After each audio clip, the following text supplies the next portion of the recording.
Դա հայկական իշխանությունների ոչ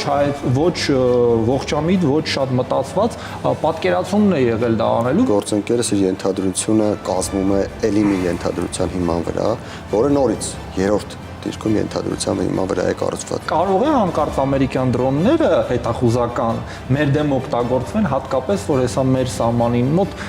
թրիփ է կառուցվում։ Մտահոգություններ կապված այդ դրոնների հետ չկան եւ նման մտահոգություններ արտահայտում են բացառապես Հայաստանի քաղաքական դաշտում։ Ինչ մեղադրենք, Ռուսաստանը օտար պետություն է։ Ինչ կարող ենք նրան ասել, մեր դեմ դու տնտեսական գործիքներ ես կիրառում։ Այո, կարող է կիրառի։ Ինչ կարող անել Մոսկվան։ Մոսկվան ինչ կարող էր անել, անում է։ Անում են անգամ այսօր։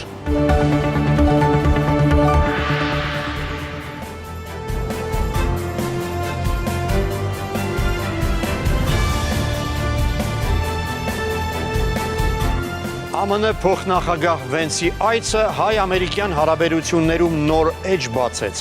Ինչ կտա մեզ մոլորակի թիվ 1 գերտերության հետ ռազմավարական համագործակցությունը։ Արտաքին քաղաքական վեկտորի վերանայում է սա, թե դիվերսիֆիկացիայի փորձ։ Մեծ ներդրումներ ստանալու հնարավորություն, թե տնտեսական կախվածության մեջ հայտնվելու հավանականություն։ Անվտանգության նոր երաշխիքներ, թե ֆորմալ խոստումներ։ Անցնող շաբաթվա գլխավոր իրադարձությունը ԱՄՆ փոխնախագահ J.D. Վենսի տարածաշրջանային այցն էր։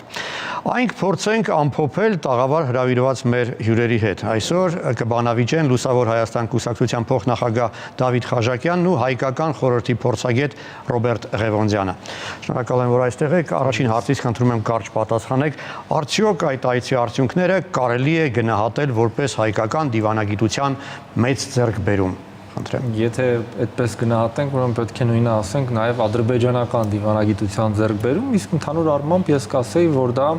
արձանագրումներ Վաշինգտոնյան համաձայնությունների շարունակականության, որի գնահատականը մենք տվել ենք, այսինքն Հայաստանը համաձայնել է անխոչնդոտ ճանապարհի եւ հիմա դրա շարունակական process-ն է ընթանում։ Ձեռքբերում Ես կգնահատեի դա որպես Հայաստանի Հանրապետության եւ Ադրբեջանի ձեռքբերում, որի մեջ այո նաեւ մտնում է դիվանագիտության որոշակի աշխատանքի արժեք։ Շնորհակալ եմ, այժմ հիմա ծանոթանանք այն տեսանյութի հետ, որը գործընկերս է պատրաստել, որից հետո արդեն կշարունակենք զրույցը։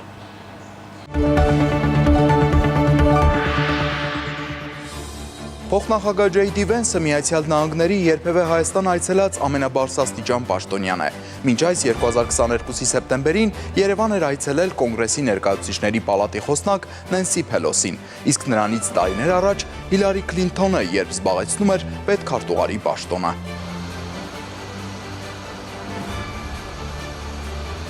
ԱՄՆ փոխնախագահը փետրվարի 9-ին պաշտոնական այցով Երևան ժամանեց կնոջ Ուշա Վենսի եւ երեխաների հետ։ Այն, որ J.D. Վենսը փետրվարին ժամանելու էր Հայաստան եւ Ադրբեջան, հայտնի էր դարձել ավելի վաղ, երբ այդ մասին գրառմամբ անձամբ տեղեկացրել էր նախագահ Դոնալդ Թրամփը։ Փետրվարին փոխնախագահ Վենսը կմեկնի երկու երկրներ հիմնելու մեր խաղաղության ջանքերը եւ առաջ մղելու Թրամփի ուղին հանուն միջազգային խաղաղության եւ բարգավաճման։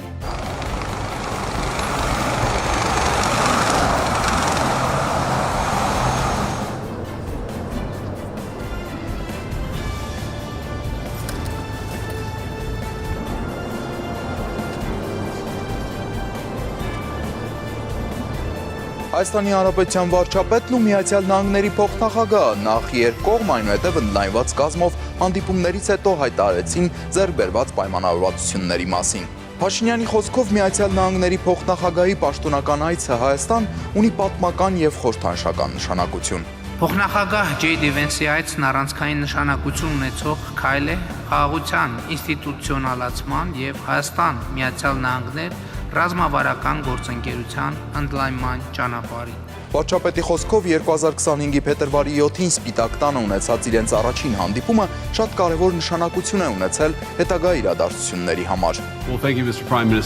Շնորհակալություն, պարոն վարչապետ։ Հիանալի է գտնվել այստեղ Հայաստանում։ Սա գեղեցիկ երկիր է, երկիր, որի հետ Միացյալ Նահանգների նախագահը շատ հպարտ է գործընկեր լինելու համար։ Նախագահ Թրամփն իր լավագույն ողջույններն է հղում անձամբ ձեզ, բայց նաև Հայաստանի ժողովրդին։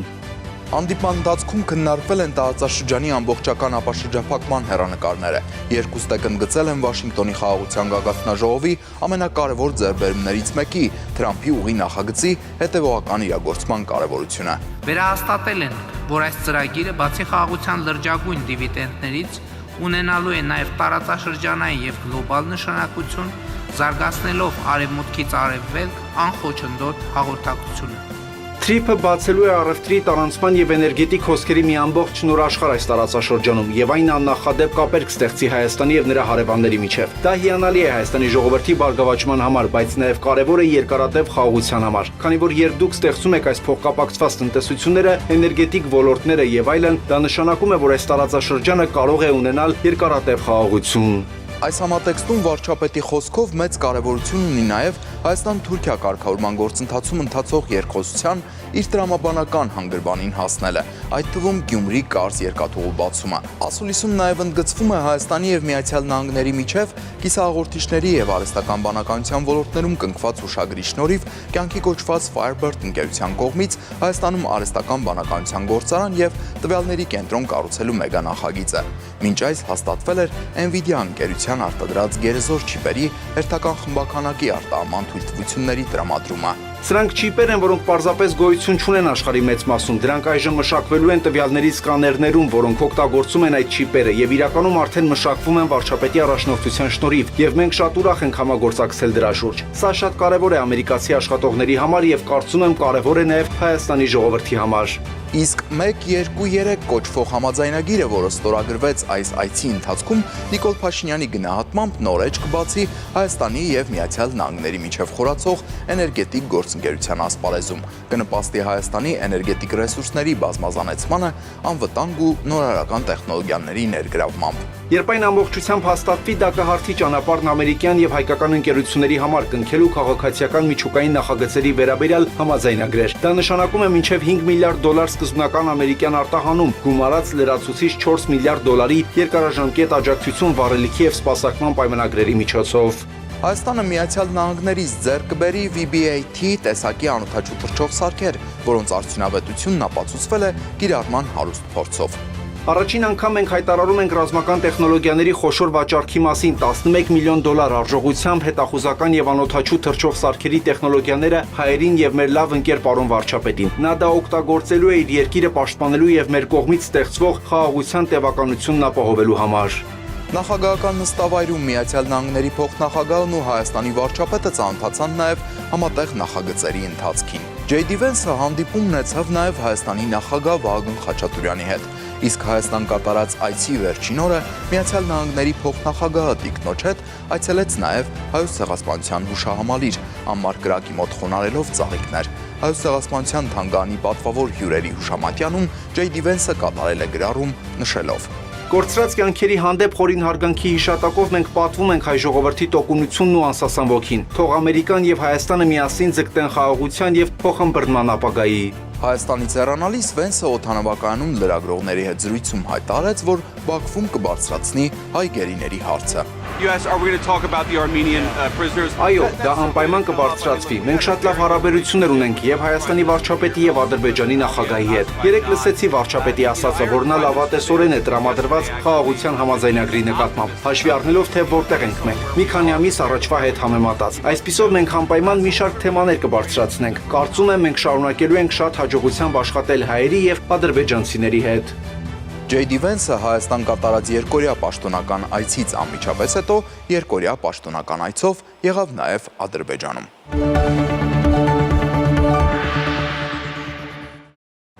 Դավիթ, ո՞րն էր այս այցի գլխավոր արդյունքը ըստ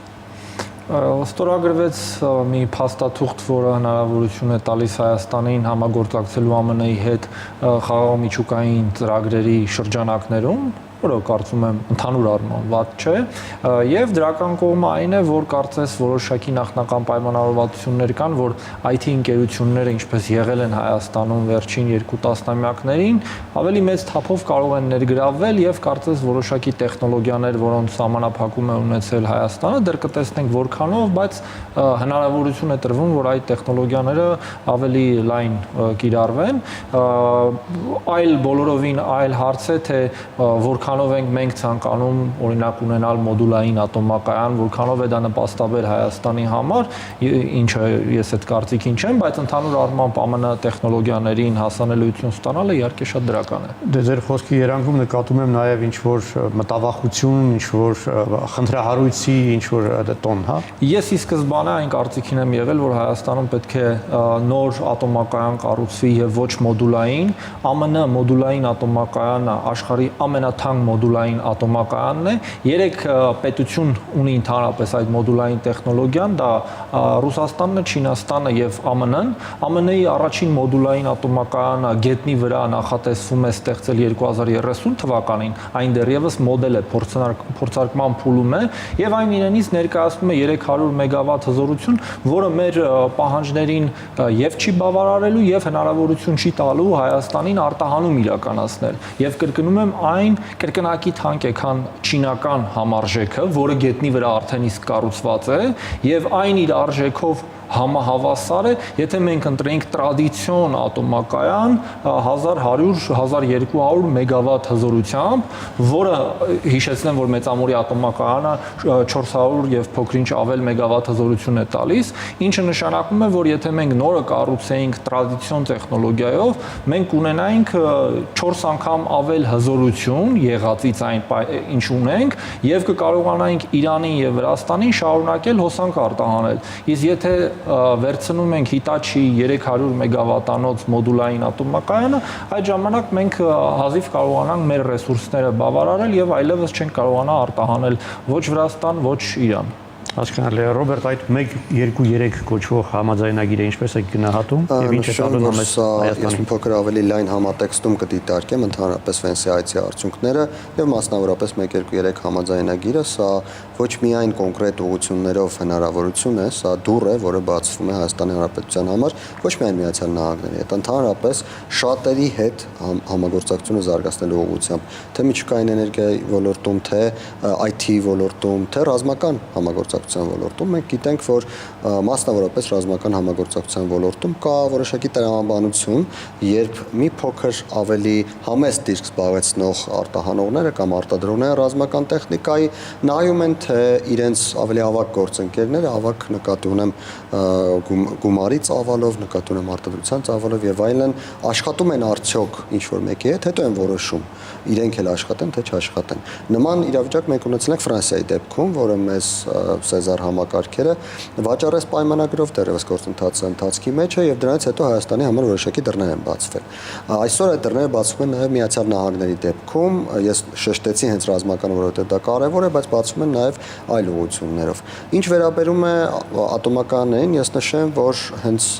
Դավիթի ասած դեպքում 400 մի փոքր ավելի մեգավատ եւ 300 մեգավատ այս թվերը համադրելի են իրականում, ընդ որում որևէ մեկը չի խոսում, որ մենք միայն մեկ մոդուլային ատոմակայան ենք կառուցելու, ընդհակառակը խոսակցություններ կան, որ հնարավոր է նույնիսկ ինչ որ հեռավոր ապագայում կասկադ ունենանք ատոմակայանների,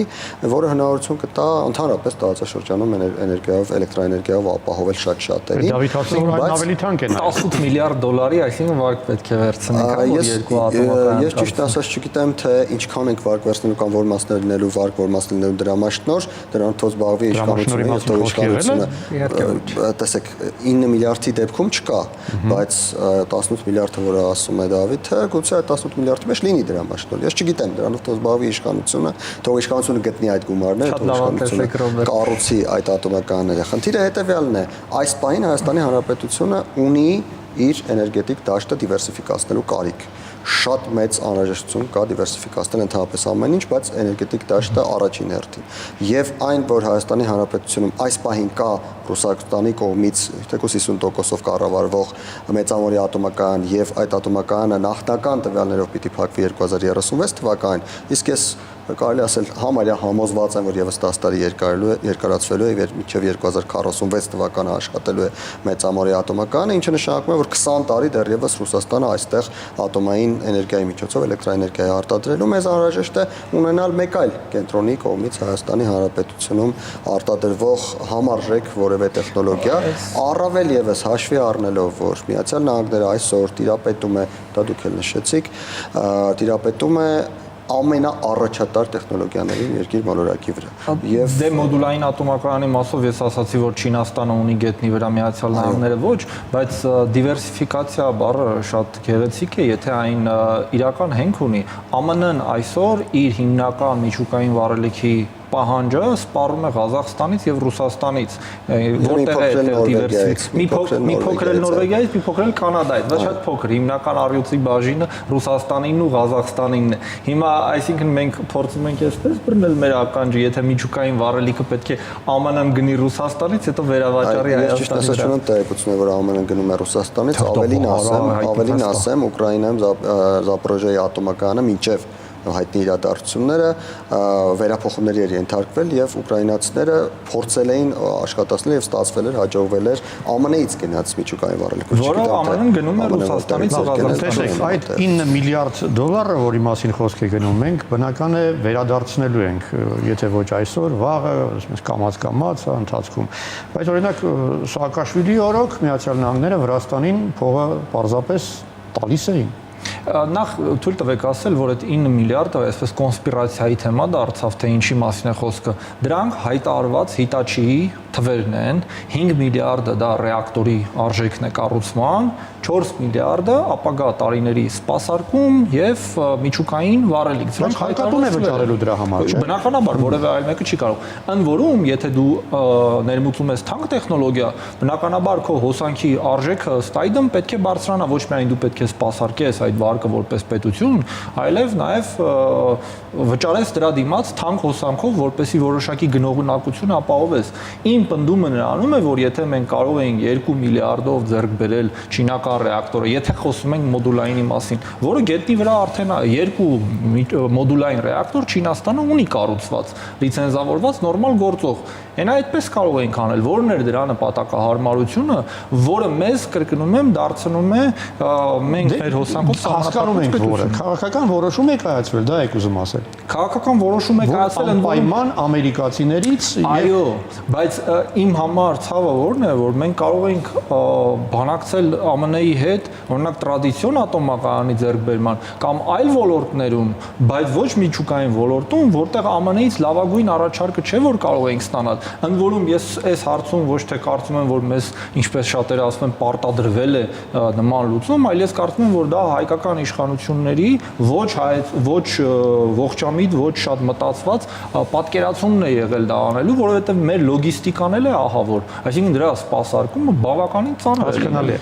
Դավիթ ասում է, որ ի վնաս Հայաստանի քաղաքական որոշում է կայացվել այն դեպքում, երբ կարելի է նույն խնդիրը լուծել այլ կերպ։ Նախ նշեմ, որ գործընկերս իր ենթադրությունը կազմում է ելի մի ենթադրության հիման վրա, որը նորից երրորդ դիրքում ենթադրության հիման վրա է կառուցված։ Ինչու՞, որովհետև նախ Հայաստանի Հանրապետությունը դեռևս չի հայտարարել, թե որ երկրի հետ է կառուցելու ատոմային կայան։ Այո, մոդուլայինի մասին հայտարարել են, բայց չեն հայտարարել, թե որ երկրի հետ։ Փաստաթուղթը ինչի մասին էր։ Փաստաթուղթը նրա մասն է, որ Հայաստանը հնարավորություն է ստանում ունենալ տեխնոլոգիաներ, բայց դեռևս չկա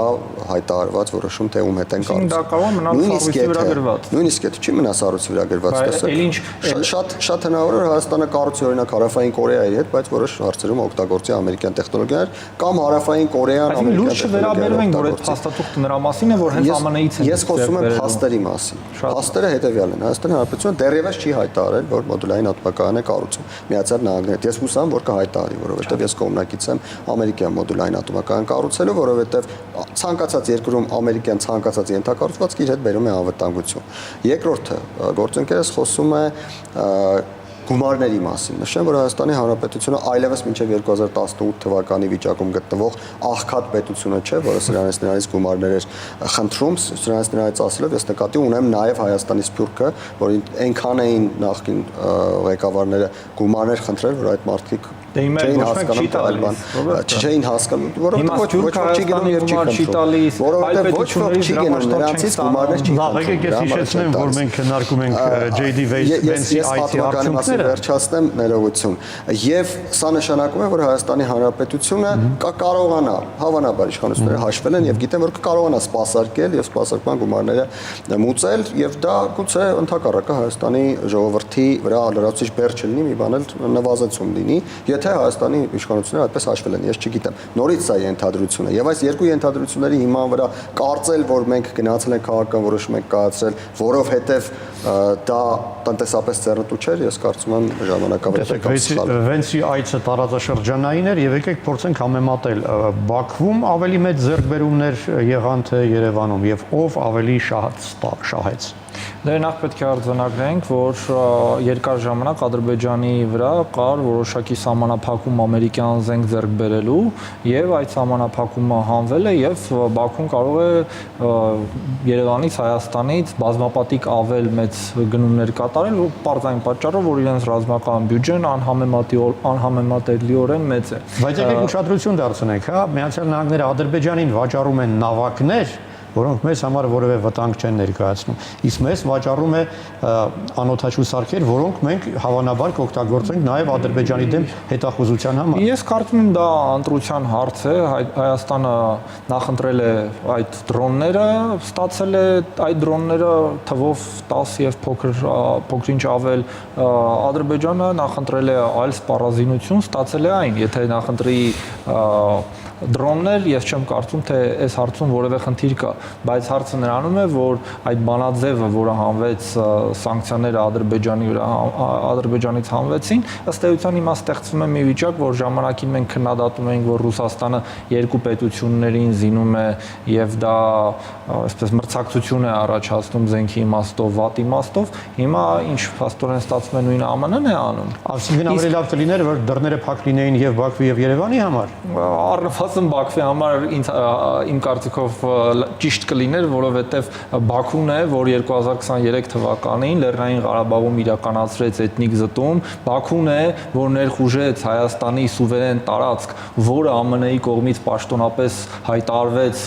պահանջ եղավ հետ մղելու դիրքերը Էնտոնի Բլինկենի կողմից, ինչը չիրականացվեց։ Դրանից հետո Հայաստանը ճանաչեց այդ տարածքը։ Դրանից հետո Հայաստանը ճանաչեց այդ տարածքը, դրա համար հարց է առաջանում, թե այդ հետախուզական դրոնները ում դեմ են օգտագործվելու։ Ես հույս ունեմ մեր հարևան Իրանում չեն մտածում, թե հետախուզական դրոնները իրենց դեմ են օգտագործվելու, որտեղ հայաստանյան իշխանությունները հայտարարում են, որ խաղաղություն է այլևս տիրում Հայաստանի եւ Ադրբեջանի միջեւ եւ երևի Իրանում, որ այս հայտարարությունները լսում են, մտածում են, դե եթե իրենք իրար հետ խաղաղ են, իրար նկատմամբ հետախուզություն անելու չունեն, կարող է անկարծ ամերիկյան դրոնները հետախուզական մեր դեմ օգտագործվեն, հատկապես որ հեսա մեր սահմանին մոտ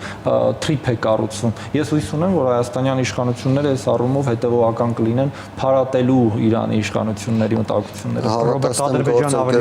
Հավատացնեմ գործընկերոջս, որ Իրանում նման մտահոգություններ չկան եւ դրա համար պաշտոնապես հայտարարում եմ որոշակի ունեմ տեղեկություններ, մտահոգություններ կապված այդ դրոնների հետ չկան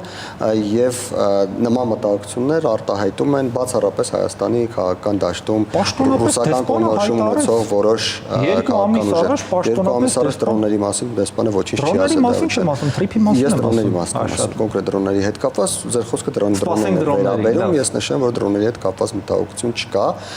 եւ այդպիսի մտահոգություն կա, չգիտես ինչու Հայաստանի ներսում միայն ռուսական կողմնորոշում ունեցող որոշ քաղաքական ուժերի ներկայացուցիչների։ Նկատի ունեք Իրանի դեսպանին, որտեղ պաշտոնապես Իրանի դեսպանը հերքում եք։ Ես կրկնեմ, ես հերքում եմ, որ Իրանի դեսպանը դրոնների մասին ինչ-որ բան է ասում։ Ես դրոնների մասին չեմ խոսում, ես խոսքում ասացիք դրոնները ես ասում եմ, որ իրենք մտահոգ են այս ամբողջ փաթեթով։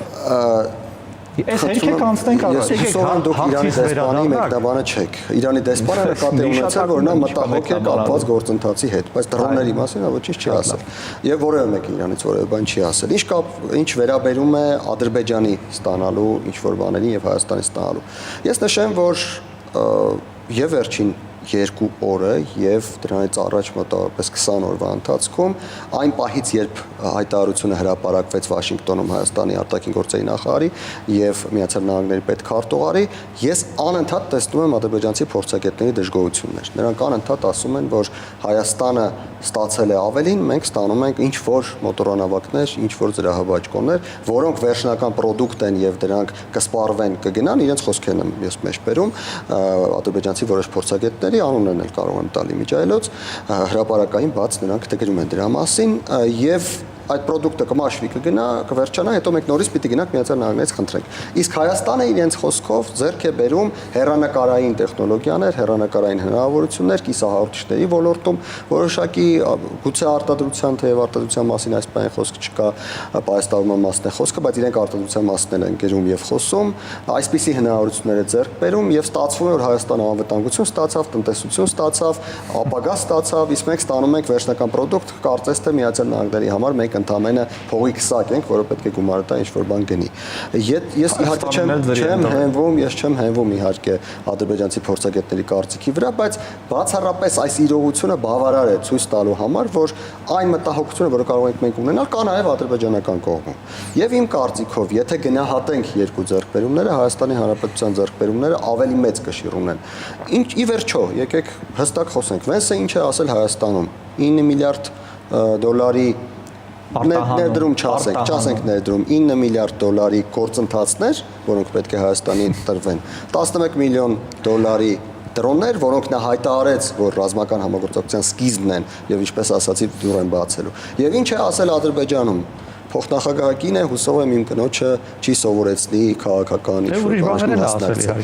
ուրիշ բաները վերաբերում են մոտորանավակներին, զրահաբաճկոններին, Իսրայելի հետ Ադրբեջանի կապերին, իրականում ես չեմ կարծում, որ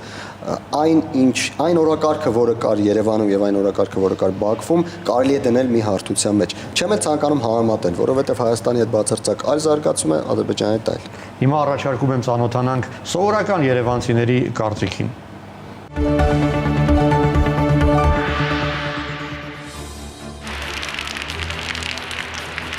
Երևի լավ կլինի։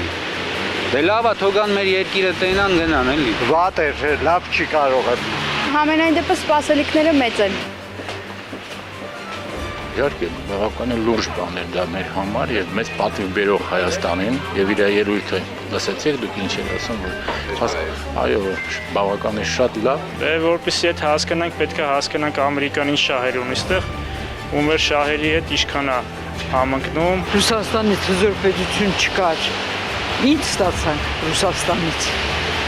Դա չափանից չի, որ ուրախանանք կամ չուրախանանք։ Ես ոչ ոքի չեմ հավատում, ճիշտ ասած։ Պետք է որ լավ լինի, բանակցեն իրար հետ, ոչ թե ինչ ասի,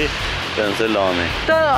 գուշակության նման մի բան է, ոչ մի չափանից չկա, որ ասես հզորը դրա համար չէ։ Ռուսաստանն էլ էր հզոր, պակաս սախեց մեզ։ Ժամանակ ես հիշում եմ Հայաստանի բյուջեն 3 միլիարդ էր, չէ՞։ Ընդամենը տարեկան։ Երբ որ խոսում են 9 միլիարդի մասին, դա պատկերացրեք ինչքան աշխատատեղեր է, ինչ մակարդակի աշխատանք դա։ Ով ասե ինչի համար են հանդիպել։ Հայտարարության փոխանցում ինքը սխալ ասել։ Մեծ երկիր է Ամերիկան, բոլոր դեպքերում հույս ունենք, որ լավ բան կլինի։ Ավելի շուտ բացասական հետևանքներ է ունենալու, խոսքը հենց J.D. Vance-ի անձի մեջ չէ։ Խոսքը Հայաստանի եւ Ադրբեջանի միջև փոխհարաբերությունների կարգավորման եւ որպես հետևանք ԱՄՆ-ի ազդեցության ուժեղացման մեջ է։ Այսինքն հենց բազմաչափչատրիպը Հայաստանի համար ոչ այնքան դրական հետևանքներ է ունենալու։ Նաեւ փոխություն Դե բան ինչ է պատկերացնում, որ թե ինքը հատուկ եկել է այդտեղ եւ Հայաստանը Ադրբեջանի հետ ուզում է հանդիպի վերջնական, երևի այդ հարցերն է կարգավոր են։ Հիմքը իրանք են դրել եւ պետք է իրանք հիմնականում շարունակեն։ Այն մարդիկ ովքեր խոսում են, որ խաղաղությունը եկել է, ես խորհուրդ եմ տալիս, թող մի քիչ մեծանան։ Լավ էլի, այդքան խելացի են, թող 30 տարի առաջ այդ խելքերն էին իրանք, որ աշխարհը խափում էր մեզ։ Խաղաղություն առհասարակ չի լինում։ Պատերազմը անվերջ է եւ անդադար։ Հա, կարող է հիմա մենք իրար չենք մորտուն նույն ինտենսիվությամբ ինչպես առաջ, բայց դա չի նշանակում, որ արդեն խաղաղություն է։ Որ ընտանիքով եկել, դա արդեն կարծես թե ինչ որտեղ լուրջ չի խնդիրը։ Նոր կարդացի կոմենտում, որ գնացել էր Եղեռնի հուշարձանին, հիմա հանել է այդ բանը։ Դա հիասթափացրեց ճիշտ ասած ինձ։ Ոչ մի բան չի տալու մեզ։ Նենց էլ հույսով չսպասենք, որ մեկ ինչ-որ մի բան է տալու։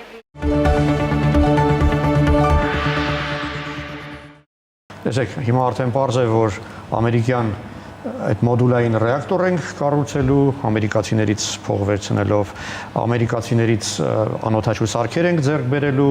ինչպես այդ ամենին կարձագանքի Մոսկվան։ Ես կարծում եմ իրենք կարող են դա ազատորեն թողնել մեր ընտրության, այսինքն Հայաստանը կարող է ընտրել, թե գնի 5 միլիարդի արժողության 300 մեգավատանոց մոդուլային ատոմական որը դեռևս աշխարհում փորձարկված չէ իր մոդելով, թե օրինակ գնի չինական կրկնակի էժան եւ արդեն իսկ փորձարկվածը։ Երբեմն մեզ թվում է, որ այլ պետությունները լինեն դաշնակից թե ոչ դաշնակից, ավելի մտահոգ պետք է լինեն մեզնով։ Հիմա Հայաստանը իրենց շահերին դա հակասում է, դա ինչ process կառաջացնի։ Իրենք գուցե ցանկանային, որ Ռոսատոմը կառուցեր Հայաստանում մոտավորապես նույն արժեքով 1200-1300 մեգավատանոց ատոմակայան եւ ցանկանար, որ Վրաստանի տարածքով դեպի Ռուսաստան ձեռք բերեր այդ հոսանքը։ Քանի որ այդ հնարավորությունից զրկված է, հնարավոր է խնդիրներ առաջանան ռուսական միջուկային վառելիքի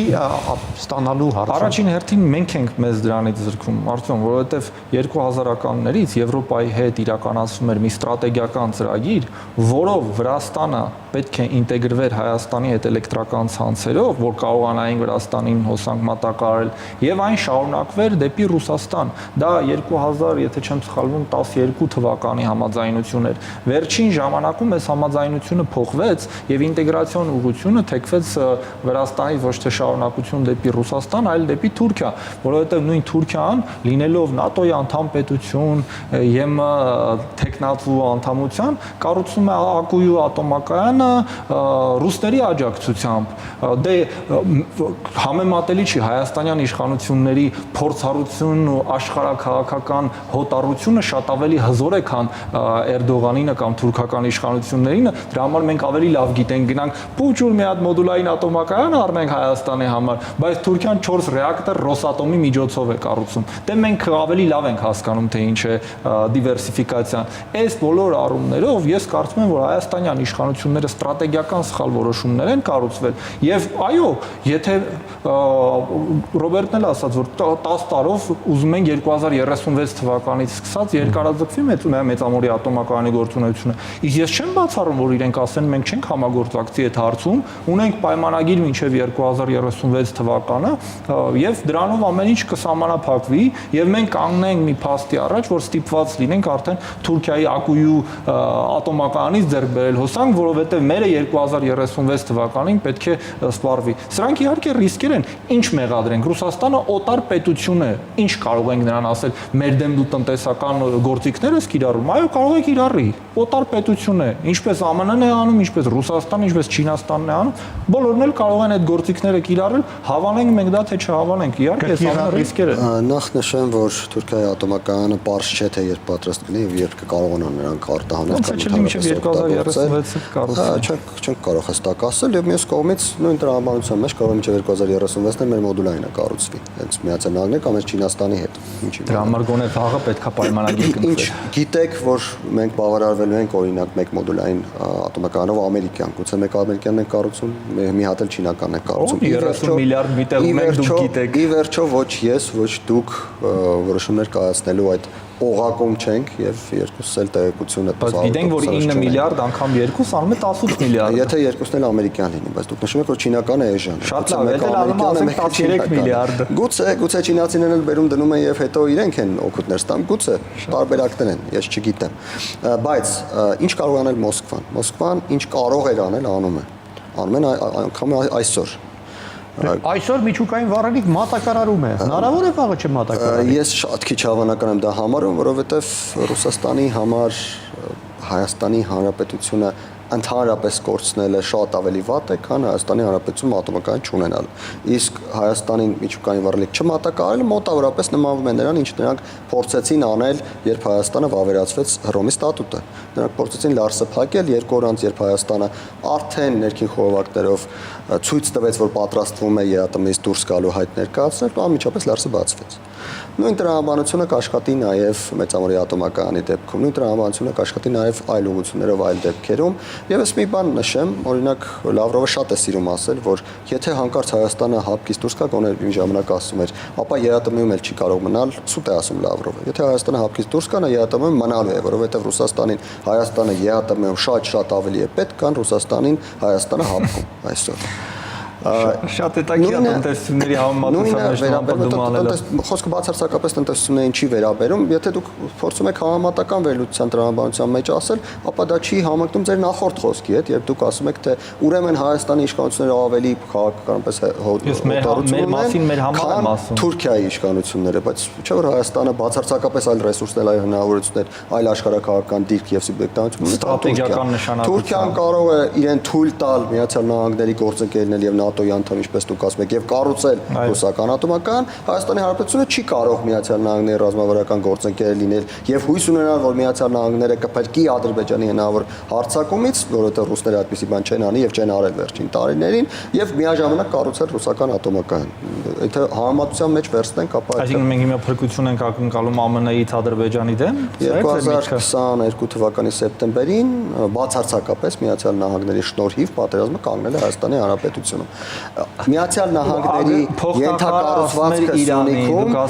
ԱՄՆ-ի անվտանգություն է, Միացյալ Նահանգների կողմից կառուցված ատոմակայանը Հայաստանում անվտանգություն է, Եվրոպական միության մասնակցությունը Հայաստանում աստով տարածիկ ուղիներին անվտանգություն է։ Դրանք բոլորը անվտանգային հնարավորություններ են, որոնք նվազեցնում են ռիսկերը։ Հիշեցրեք ու անցնենք հաջորդ հարցին։ Ես ուզում եմ հիշեցնել, որ առաջին եւ ամենամեծ տարածաշրջանային այցը պաշտոնական եղել է Ջորջ Բուշի այցը 2005 թվականին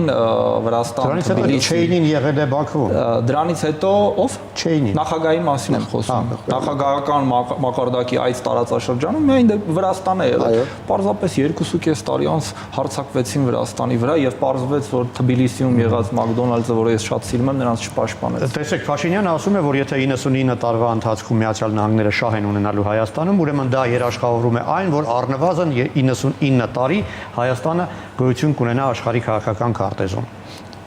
Մեկնաբանեք։ Ցանկանում եմ հանգստացնել գործընկերոջս, Հայաստանում Մակդոնալդս չկա,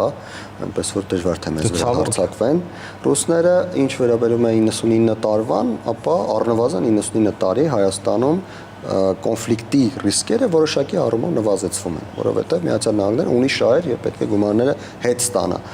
Այլ բան է, որ աշխարհի փոփոխականը վերցնենք, այդքան ավելի մեծ երաշխիքներ։ Ամեն ինչ միայն գումարից չի կախված, բայց գումարից կախված է որոշ բան։ Եվ դրա համար ես չեմ նշում, որ սա երաշխիք է, ինչպես ասում է Փաշինյանը, ես համաձայն չեմ, երաշխիք չէ, բայց ռիսկերի նվազեցում է ակնհայտորեն։ Ինչպես ռիսկերի նվազեցում է թրիպը, ինչպես ռիսկերի նվազեցում են մնացած բոլոր ենթակառուցվածքները, կապերը, օրինակ, եթե Ադրբեջանը կառուցի նոր նավթամուղ, որը կանցնի Հայաստանով դեպի Թուրքիա, դա ռիսկի նվազեցում է։ Այո, ադրբեջանական նավթամուղ է, այո, Ադրբեջանն է գումար վճարելու Հայաստանին, որպեսզի տարանցիկ անցնի Հայաստանի Հանրապետությամբ տարածքով, բայց միաժամանակ Ադրբեջանը չի ցանկանա, որ կոնֆլիկտ լինի եւ փակվի այդ ճանապարհը։ Միացյալ Նահանգները չի ցանկանա, որ կոնֆլիկտ լինի եւ գումարները չկարողանան հետ ստանան։ Այսօր Միացյալ Նահանգները ունի այդ հնարավորությունը։ Վաղը մյուս օրը կունենա, մենք կօգտվենք, չի ունենա։ 99 տարի հանգիստ կարող ենք քնել։ Ես պարզապես հիշեցնեմ, որ Վրաստանը, որտեղ միլիոնավոր դոլարների ամերիկյան ներդրումներ իրականացվեցին, ամբողջ համակարգը, դատական, ոստիկանություն, բանակ փոփոխվեց եւ սպառազինությունը եւս դարձավ ամերիկյան, ցավոք դա Վրաստանին փրկեց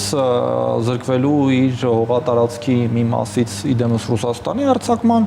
նույնը վերաբերում է Ուկրաինային, նման ծավալի ներդրումներ եւ ներողություն, զրկվել է, ասում եմ, հարձակում եղավ դրանից հետո, այսինքն չհարատեցվեց իր տարածքային ամբողջականությունը, զրկվեց իր հայրենիքի մի մասից, այդ դրանից զրկվեց, Աբխազիայից եւ Օսետիայից։ Եվ Աբխազիան եւ Օսետիան ձեր նշած այդ ներդրումների ժամանակաշրջանում իրենն էր։ 2008 թվականը մինչև բաումն էր։ Մինչև 2008 թվականը կարծում եք, որ Աբխազիանը Օսետիան Վրաստանն էր կառավարում։ Վրաստանի տարածքային ամբողջականության մաս էր միջազգայինորեն ճանաչվում։ Հիմա էլ է միջազգայինորեն համարվում։ Հա, բայց փաստացի արդեն չէ։ Իսկ փաստացի 91-93 թվականից։ Ամենայն դեպս վրացական իշխանության սուվերենությունը տարածվում էր այդ հողի վրա մինչև Ռուսաստանի բան։ Բայց շարունակեմ կներեք, ես շատ կուզեի այդպես լիներ, եթե ես իմանայի, որ թրիփը այդպեսին է։ Աֆղանստանում մենք հիշում ենք ԱՄՆ-ն ոչ միայն ներդրումային ներգրավվածություն ուներ, զորք ու զրահով ներկայացվածություն ուներ եւ ոչ մի տարի կամ 2 տարի։ Թալիբները գնացին, տեսանք ինչ եղավ Աֆղանստանում։ Ինչ այլ ընտրանք եք առաջարկում։ Ես առաջարկում եմ տարածաշրջանային իրողություններից դուրս չգալ, մեկ, երկրորդ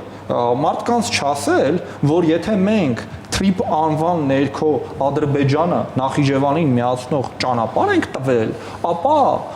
Միայն այն, որ TRIP-ը սպասարկելու է ամերիկյան մի կազմակերպություն, դա արդեն Հայաստանի համար սուվերենության եւ անվտանգության երաշխիք է։ Կներեք, ես 8 տարի աշխատել եմ Հայաստանում գտնվող Սիլիկոնյան հովտի խոշորագույն կազմակերպություններից մեկում, որը Հայաստանում գործում է 2000-ականներից, այդ ներդրումները չպաշտպանեցին ցավոք սրտի Հայաստանի, Ես համաձայն եմ, որ դա երաշխիք չէ, բայց դուք համաձայն եք, որ դա ռիսկերի նվազեցում է։ Ինչ որ չափով գուցե ռիսկերի նվազեցում է, բայց հիմա բայց որ վարչապետը հայտարարի, որ այլևս 90 տարով Հայաստանի սուվերենությունը եւ գոյությունը երաշխավորված է, ինչա թե ամերիկյան կազմակերպության աշխատողը հայ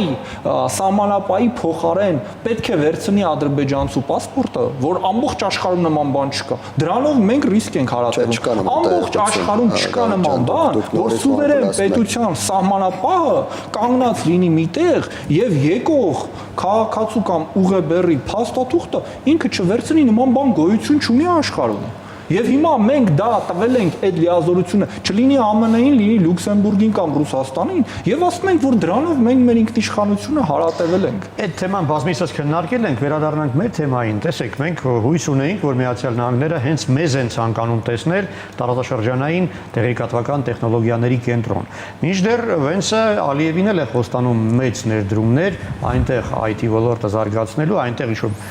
բազաներ ստեղծելու,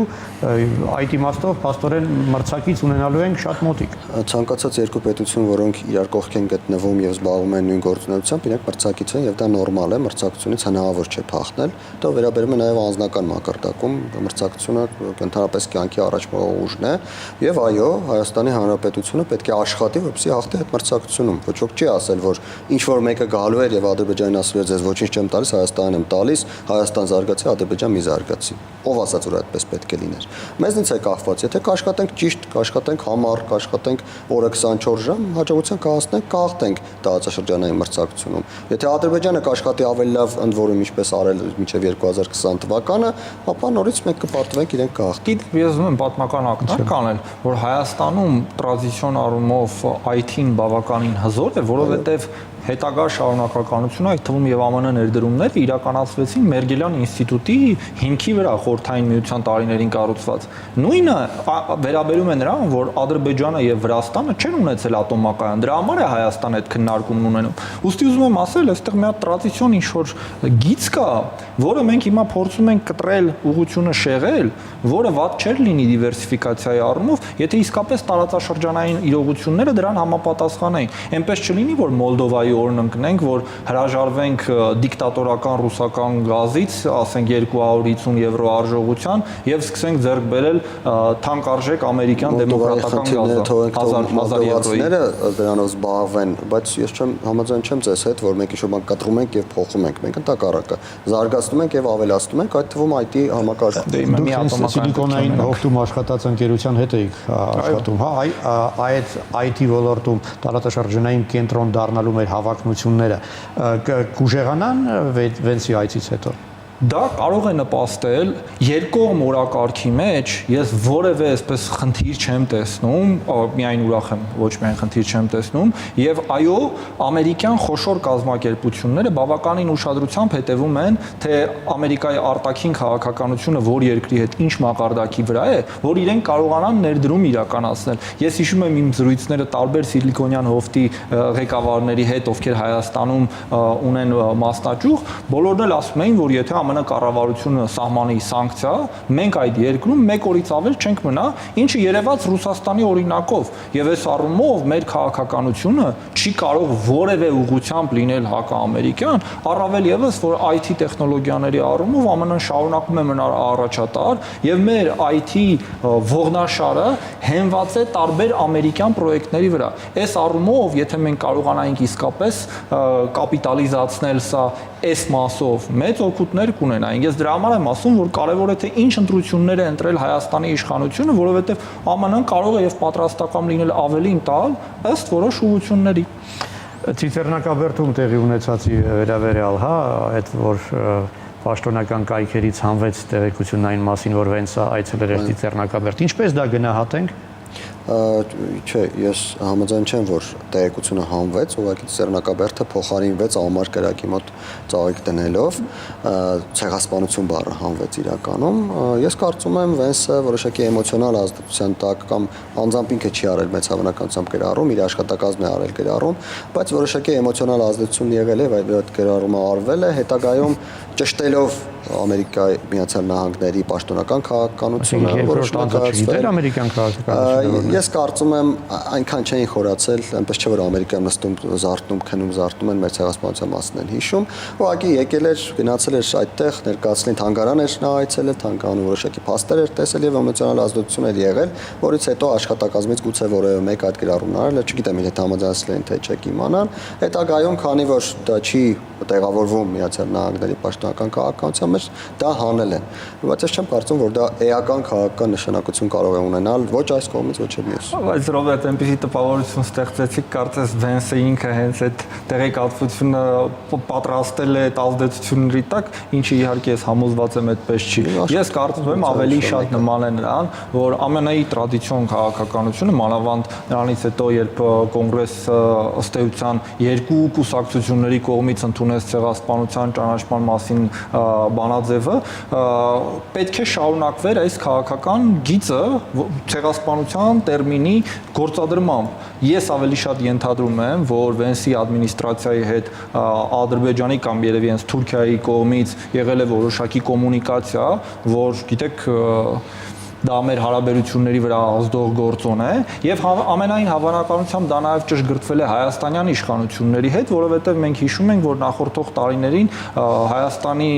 վարչապետը եւ ԱԺ պաշտպանության հանձնաժողովի նախագահան քննարկում էին, որ մենք պետք է դեռևս հիմնավորենք, որ 1.5 միլիոն զոհ է եղել եւ առհասարակ ցեղասպանության օրակարգը չի կարող լինել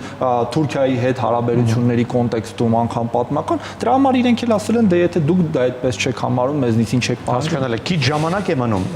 եկեք հասկանանք, Վենսի այցը վերջնականապես նշանակում է, որ մենք փոխում ենք մեր արտաքին քաղաքական վեկտորը։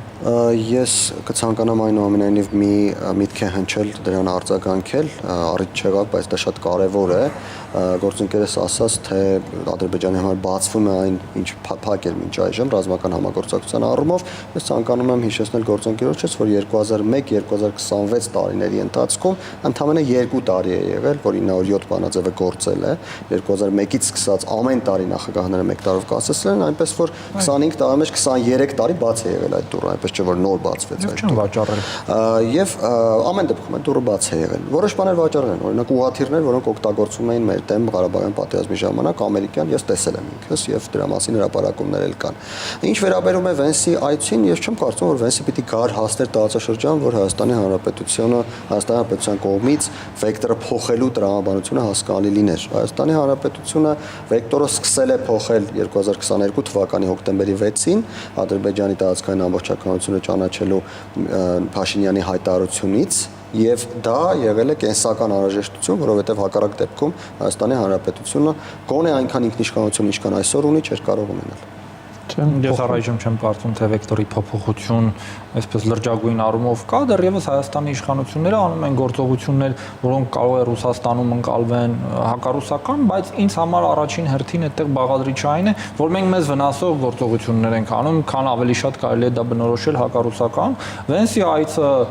կարող է դեռևս մեծ հնարավորություններ մեզ համար բացել երկկողմ օրակարգի զարգացման, որտեղ ինձ համար օրինակ անկյունակարայինը կլիներ Հայաստանում ժողովրդավարական ինստիտուտների զարգացումը, ինչպես եղավ օրինակ Վրաստանում, որովհետև Հայաստանը հիմա ժողովրդավարական ինստիտուտների առումով հետընթաց է ապրում եւ եթե ԱՄՆ ներգրավվածությունը այստեղ ավելի հզոր լիներ, անկախ դատական համակարգ ստեղծելու, որտեղ տարբեր հոգեվորականներ եւ ինտերվյու տված անձինք չէին դատվի, ես միայն դրա համար ԱՄՆ կառավարությանը շնորհակալ կլինեի, որպեսզի համանման բարեփոխումներ Վրաստանի պես իրականացվեր նաեւ Հայաստանում։ Մի փոքր արձագանք միայն երկիր մոլորակի վրա միակ ներկայացուցիչները, ովքեր ասում են, թե Հայաստանում ժողովրդավարական հետընթաց կա, դա Հայաստանի ընդդիմադիր դաշտի ներկայացուցիչներն են։ Եվ վերջում ավանդական հարցը, որին խնդրում եմ շատ կարճ պատասխանեք, ինչը կցանկանայիք, որ մեր հեռուստադիտողը հիշեր ձեր այսօրվա խոսքից։ Ես կցանկանայի, որ հեռուստադիտողը առաջին հերթին ունենա այնպիսի ակնկալիքներ, որոնք իրական են, եւ ոչ այնպիսի, որ այս այցը պարզապես նրա մասին էր, որ Հայաստանի իշխանությունը, սուվերենությունը կհարատևի, եւ ամենակարևորը, որ ինչ չասվեց այն, որ Հայաստանը այդպես էլ չբարձրացրեց այն հարցերը, որոնք Հայաստանի ստրատեգիական նշանակությունը ունեին Վենսի հետ հանդիպմանը, այն է թե որ մեզնից պահանջում են սահմանադրություն փոխել, գնացեք խնդրեմ զսպեք, մեզնից պահանջում են անկլավներ եւ մեզնից պահանջում են 300,000 ադրբեջանցիների վերադարձ։ Այս հարցերը ցավոք սրտի չքննարկվեցին։ Վերջին ձեր խոսքը։ Շնորհակալություն։ Ես կարծում եմ մեր ակնդիրները պետք է հիշեն, որ Վենսի այցը դա Հայաստանի հնարավորությունների պատոհանի բացումն է, շատ ավելի լայն, քան նախկինում գոյություն ուներ, իսկ Ադրբեջանի կողմից Հայաստանի նկատմամբ պահանջների առումով ոչ բոլոր պահանջներն ունի միջայլոց այնպես ինչպես ներկայացնում է գործընկերս, բայց կան պահանջներ, այո, ես գտնում եմ եւ գուցե այդ մասին խոսակցություն եղել է Վենսի հետ։ Օրինակ գերիների մասին խոսակցության վերաբերյալ Վենսը հայտարարեց, այսինքն գործընթացները ամեն դեպքում գնում են, պետք չէ մտածել, որ ամեն ինչ պետք է բացվի եւ դրվի հանրության դատի։ Իսկ մնում եմ հիշեցնել, որ իմ զրուցակիցներն էին Հայկական խորհրդի փորձագետ Ռոբերտ Ղևոնդյանը եւ Լուսավոր Հայաստան կուսակցության փոխնախագահ Դավիթ Խաչակյանը։